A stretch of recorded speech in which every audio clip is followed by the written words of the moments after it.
Hi, let's do some quick painting together. These are some great little watercolor gift card ideas. You could also do them bigger, of course, if you'd like to, or smaller. These ones are about a 3 by 5 card, and you can buy them like this, or you can just cut them, put a little hole in, put whatever kind of string you'd like on top. And of course, as you can see, we have some glitter.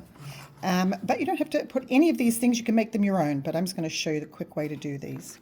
So first of all, a little plastic cup or something would be great. And then you'll just get your pencil. And unless you want the pencil mark to really kind of be part of the deal, just go ahead and do it very lightly. There is also the option, once you've got the drawing in, which is almost done, by the way, you can always use a micron pen also. You could also trip it out for a gold pen as well. Always looking for little options.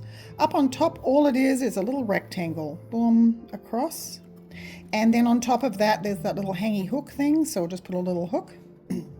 Now, I like to just sort of have a little whimsy, so I try not to use like a ruler or anything, because then it feels very stagnant, but there's going to be a little ribbon perhaps coming through here, and it's tied up. You can leave it like that, but I'm going to put a little bow in there.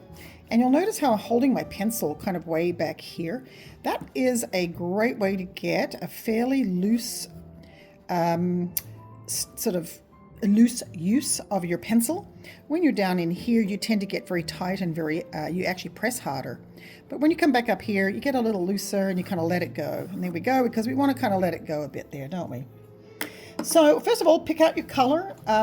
In this one, I'm going to go for a sort of a, I don't know, I think I'm going to go with a green-blue look to it. So I'm going to have my light source over here on the right.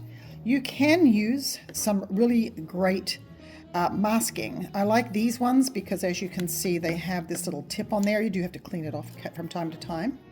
But those are great because you can kind of just draw it in.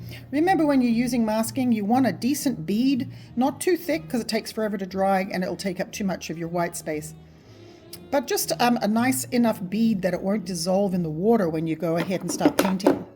Another option, which I'm going to use today, is this. It's from, put my glasses on. Yeah, Speedball make this Signo white pen, and it's kind of a fun one to have handy in case you missed out and you forgot to put in your white spots. So my light source is going to be up here.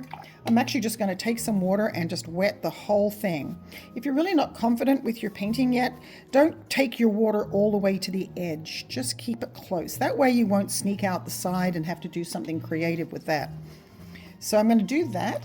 I'm going to pick up my first color and I'm going to mix it so that it has a decent amount of color in it but still fluid.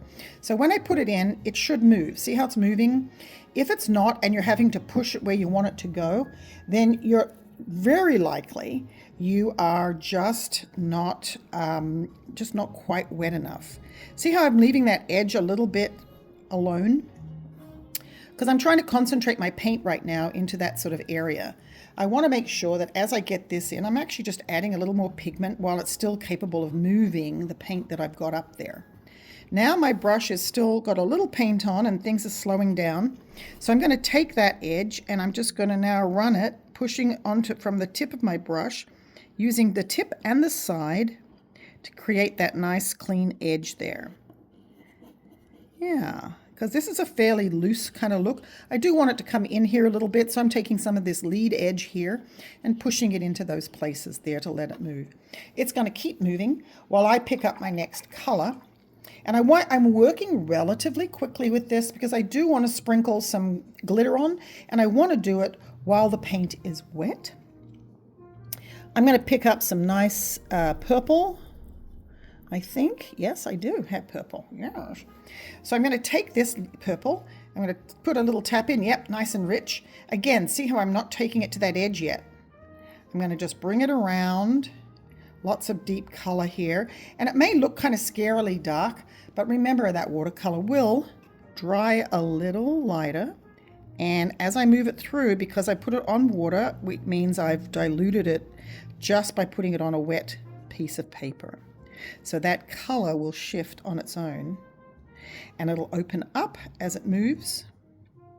So if you don't put it in rich enough to start with, you're going to end up with an insipid purple, and we can't have that, can we? So as you can see, I did not leave my white area as I said, but what I can do now is I've cleaned my brush and now I'm tapping it dry. It's dry, but you know, not like brand new dry, it's just slightly damp. And I can pull out some color. Every time I do this, I wipe it off of my brush because you're picking color up. So then if you bring it and put it back down again, you're, I guess, putting the color back down. Makes sense, but we sometimes forget that when we get caught up in the moment. So it's not going to be pure white. If I wanted it to get whiter, I could just use a paper towel or tissue and just really kind of touch in there, and it's going to pull way more of your color out. Brushes will always pull out nice and soft, but if you really want to grab it out of there, you've got to get a tissue or something. So now my brush is clean, but see these edges are spidering a little bit. So I'm just going to, again, every time I'm going to just wipe my brush off and I'm going to push some of that purple back in there. The trick here is to not over process that or not overdo it. I think sometimes when you start to blend too much, you either remove too much or you blend the colors together and you end up with one color. I'm going to be using this very fine glitter. It's extra fine, in fact. I think it's fabulous. Once you put the glitter on, the movement of the paint will stop, much like when you use salt. And then I'll just leave that alone. While it's drying, I can put in my little piece at the top here. I'm going to be using Daniel Smith's Gold. It's a luminous paint. If you find that it's too, I'm going to put a little bit of water on that and just, see, I shouldn't have done that, should I? Because it's spreading in. Could be interesting. If I was more creative, I might let that happen.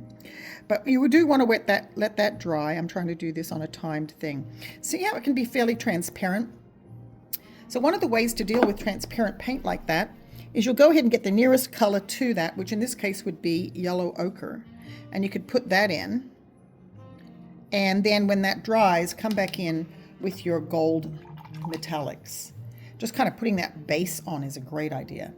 And because I went pink and purple with this, I'm going to pick up kind of a pinky rose, and with just the tip of the brush, see how I'm holding my pinky there to kind of balance it so I don't put too much pressure. And I can just bring that down just with the tip of the brush, really loose, and just move a little along, and I'm done for now. Now, if you wanted to, you can do other sort of fun things with this. So I could literally just take, I'm not going to do red, I'm going to do the purple, I think. Getting a fairly decent amount of paint and water and just tap. See how I'm tapping? Just tap, tap. And be careful, go in gently. A lot of people, when they tap, they go straight into the image, and that's where the bad things will happen. Start off to the side, tap into your painting. And that way, any big blobs will fall outside the painting. Now, if I feel like, that's so dark and all over the place, just very lightly, one time tap, pull it off. One time tap, pull it off. It actually opens the color up really nicely. See? And you can leave some dark, some light. Mary, that one's a nice one. I hope you enjoy doing it. Lots and lots of them. You've got gifts to wrap.